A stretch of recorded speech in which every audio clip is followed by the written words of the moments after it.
Estamos de volta aqui no canal Viver Brasil, nosso AgroB. Quero agradecer demais a você que está comigo aqui em Belo Horizonte, Contagem, Betim, Nova Lima, Sabará, você que está em Governador Valadares, Ipatinga, você que nos acompanha em Juiz de Fora e todo mundo que nos acompanha agora na programação. É muito bem-vindo neste segundo ano do canal Viver Brasil, segunda temporada do AgroB. Eu estou recebendo a Ângela Matilde Soares, ela que é PhD em neurociência, psicopedagoga, professora, e ela também dá curso de qualificação para professores. E por isso, professora, aquela pergunta do primeiro bloco não ficou esquecida lá, não. A gente vai continuar discutindo sobre isso, desse professor, do novo professor. Quando a gente pega um professor, ele é aquele cidadão, aquele profissional que ele transita em várias áreas, levando o melhor que ele tem de conteúdo para aquele sistema ali. Então, se ele vai estudar numa engenharia civil, se ele vai lecionar numa engenharia agrônoma, ele vai sempre levar o conhecimento dele e ter aquele viés.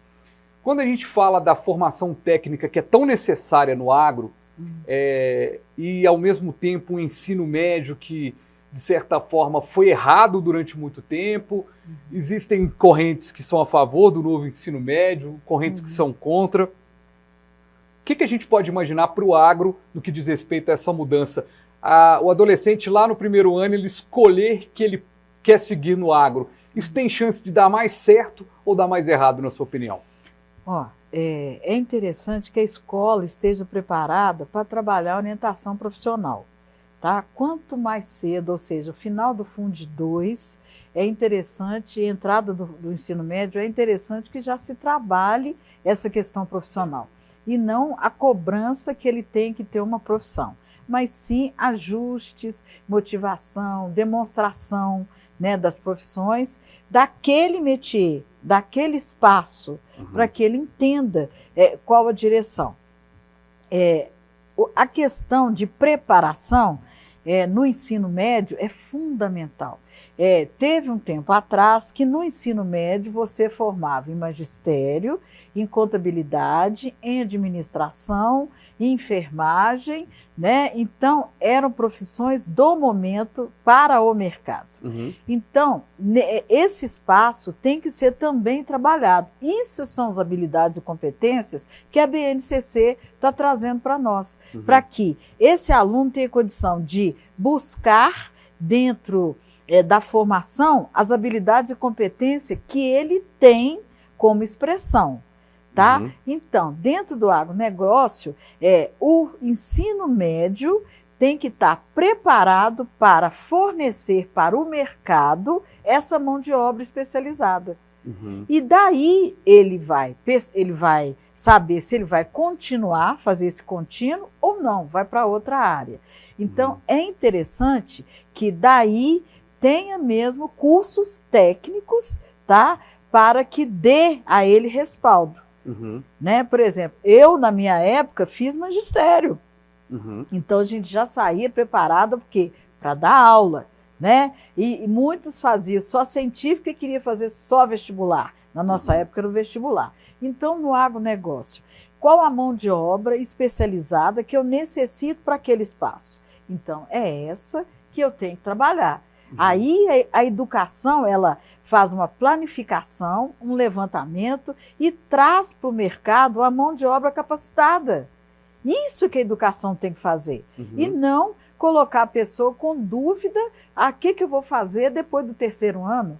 Não. Perfeito. Né? Só pensar lá na frente. Isso. Agora tem uma outra vertente que pensa que é cedo para se pensar uma profissão. É importante definir uma profissão e saber que ela não é para a vida toda? Porque a gente tirou isso, aquela coisa de decidir uma profissão e essa profissão era do meu pai e eu vou seguir. Acabou isso, não acabou? A profissão do meu pai é muito boa porque meu pai já fez caminho, né?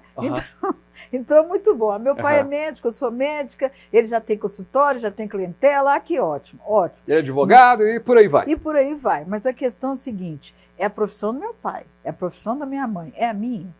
ou porque eu tenho um contínuo tão grande com essa profissão dentro de casa e vejo um respaldo financeiro, etc. e tal, será que esse é o caminho? Ou estão me fazendo uma herança profissional para mim? E aí nós temos o quê? Médicos, dentistas, engenheiros com muitos problemas porque herdaram profissão. Herdar não significa competência. Uhum. Agora, essa questão da competência a gente pode pensar como algo que pode ser melhorado, que pode ser colocado. Por isso a gente vê aí, de repente, no mercado de trabalho, muita gente que se dedicou ali a uma profissão. Às vezes é muito comum você encontrar, eu nunca gostei da minha profissão, mas eu fiz ela bem, porque a pessoa ela foi disciplinada e ali ela foi resolvendo todas as questões. Só que isso, professora, não vai só até a página 2, não. Porque, por exemplo, se você precisa, e falando aqui no agro, de um técnico agrário que tenha um entendimento da plantação, que acompanhe ali a questão toda, que faça todo o desenho, a programação. Uhum. Se ele não tiver, aí vamos tirar o lado emocional, da alegria, de bater forte o coração, mas se ele não tiver um pouquinho de vocação, difícil só na raça, não? Com certeza. E aí nós temos esse profissional manco, né? Que é o profissional que só tem teoria, não tem prática e não executa, sabe? Uhum. Então, é aquela pessoa que, por exemplo, muitas vezes eu estou dando aula e aí a pessoa traz uma coisa lá de 1900 e cafunga achando que é verdade. Isso me mostra que aquele profissional não se capacitou no mercado, né? Então, como eu não tenho mão de obra no mercado, eu pego qualquer uma. E aí eu tenho o quê? Um retrocesso, tá, no mercado. Por que esse retrocesso? Porque se a mão de obra é ruim, o que vai acontecer? O que eu vou oferecer é ruim. Uhum.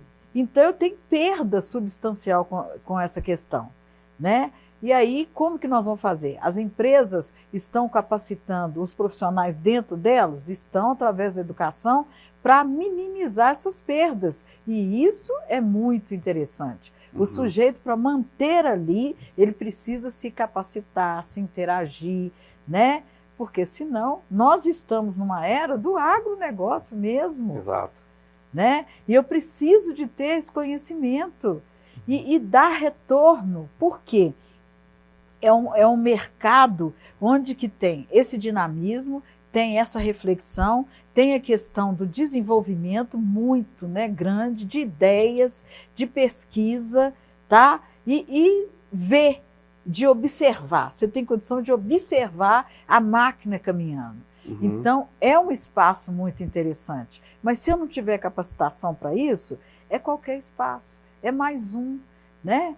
Professora, caminhando para o nosso final, a gente começou até destacando aqui que 80%, né, da agricultura é familiar, que o processo vai se profissionalizando mesmo nessa agricultura familiar, as famílias vão se tornando pequenas empresas pela educação. A gente tem o movimento dos estudantes que antigamente saíam do interior, iam para a capital e não voltavam mais, agora eles estão indo até quando não tem a capacitação e ficam lá mesmo, estudam por lá mesmo, mas vão para a capital e voltam ainda mais preparados. Está mudando isso porque tem muita escola técnica, muita escola superior também no interior. E que, infelizmente, os pais com padrão aquisitivo muito grande não deixam os filhos serem capacitados no espaço. Manda para a capital, porque ainda acredita que na capital a formação é melhor. Pois é, e era essa a minha questão. Hoje, o mundo está transformado, o Brasil está transformado de um jeito que é capaz de eu, sentadinho aqui nesse estúdio, aqui, caladinho, eu entrar aqui dentro de uma faculdade e estudar como alguém que está sentado numa sala neste momento que a gente está conversando? Tanto online como presencial, a aprendizagem ela é favorável, tá? Hoje nós não temos condição de falar, de tirar a educação híbrida ou a educação online, né? A busca pelas essas formações aumentou demais da conta e não vai parar, tá? Porque o tempo é muito escasso, né? Então, para mim sair e pegar ônibus, pegar o carro, isso, hoje não, eu sento, me preparo, tenho a formação e tem didática para isso. tem processo pedagógico para isso. Isso é muito positivo. E isso facilitou muito o agronegócio para lugares longínquos demais eu levar a educação. Então, assim, é muito positivo, não vai parar, a tendência é só aumentar e a capacitação da mão de obra, né, que é necessário.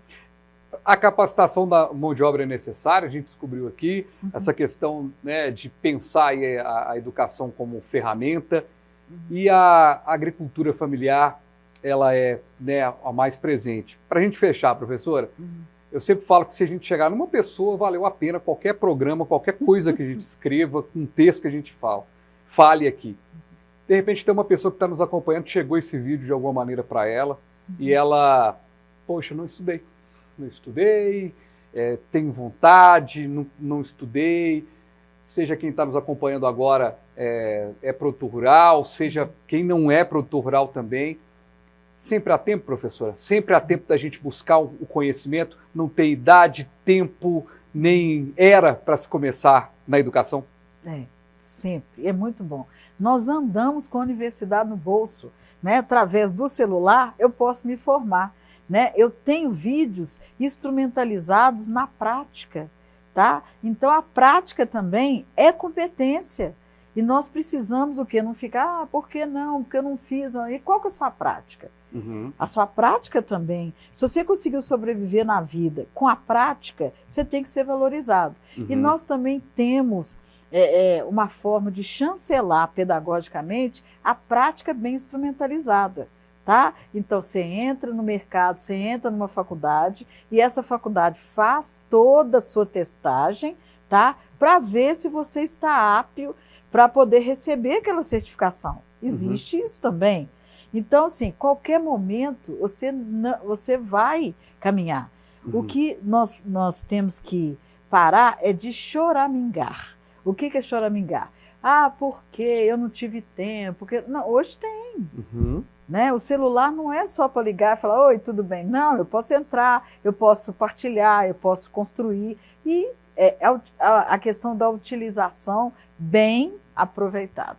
O melhor lugar do mundo é aqui e agora, já diria Gilberto Gil, ex-ministro da Educação, aliás, ex-ministro da Cultura, que tem tudo a ver com educação também. Obrigado, viu, professora, mais uma vez. Uma satisfação tremenda recebê-la aqui, saber que a senhora está bem, está aí batalhando, fazendo coisas bacanas, treinando, trabalhando bastante. Obrigado, viu? Eu que agradeço, muito obrigado. E eu agradeço demais a você que esteve aqui com a gente nesse programa super legal, falando sobre educação. Te inspirou um pouquinho aí, você que está acompanhando? Se inspirou você, foi muito bom, já valeu a pena. A gente volta numa próxima edição. Valeu!